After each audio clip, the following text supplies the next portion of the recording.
Hi friends, అందరికీ advance happy new year. ఇవాళ 31 కదా. పిల్లలకి ఏదో ఒకటి చీప్ అండ్ బెస్ట్‌లో బట్టలు కొందామని చెప్పేసి జీవీ మాల్‌కైతే వెళ్ళాము. నేహ, నేను, మా పెద్దమ్మాయి వెళ్ళి చెరో జత తీసుకొని ఇక ఇంటికి వచ్చేసాము. ఎక్కడ తిరిగి వచ్చినా సరే ఇంట్లో వండుకొని తినడం తప్పదనమాట. జీడిపప్పు చికెన్ పకోడీ అయితే చేస్తున్నాను. చికెన్ శుభ్రంగా కడిగేసుకొని ఉప్పు, కారం, పసుపు, జీడిపప్పు, కొంచెం కార్న్‌ఫ్లోర్, కొంచెం మైదా పిండి, కొంచెం బియ్యపిండి, శనగపిండి, ఒక గుడ్డు కూడా వేసాను. వేసేసి బాగా కలిపేసి ఒక గంట సేపు ఫ్రిడ్జ్లో పెట్టేసి నానపెట్టేసాను. అలా నానితే కనుక చికెన్ అయితే చాలా జ్యూసీగా చాలా చాలా బాగుంటుంది, టేస్టీగా వస్తుందన్నమాట. మనం పిల్లలు బయట నుంచి బిర్యానీ తెచ్చుకుందాం, చికెన్ తెచ్చుకుందాం అంటే మనం ఇంట్లోనే చేసుకుంటాం కదా, అంత టేస్టీగా బయట నుంచి ఎందుకమ్మా అని చెప్పేసి నేనే ఇవాళ పిల్లలకి ఇష్టంగా చేశానన్నమాట.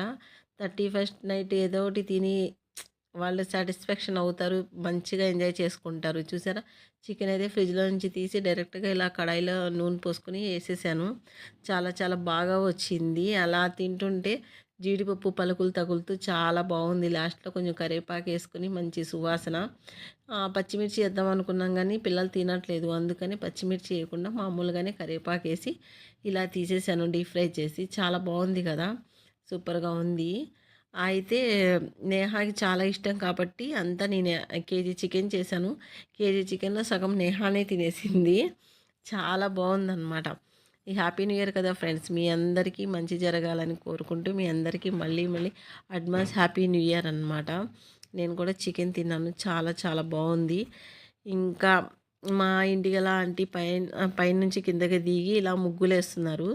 ఇక మేము కూడా వెళ్ళి నేహా నేను కొంచెం హెల్ప్ చేసాము. ఇంట్లో కూల్ ఐస్ క్రీమ్ కేక్ అంట, చాలా బాగుంది. ఇదిగోండి ముగ్గులేస్తుంటే నేను కూడా వెళ్ళి ఇక 4 గీతలు గీసేసి వచ్చానన్నమాట.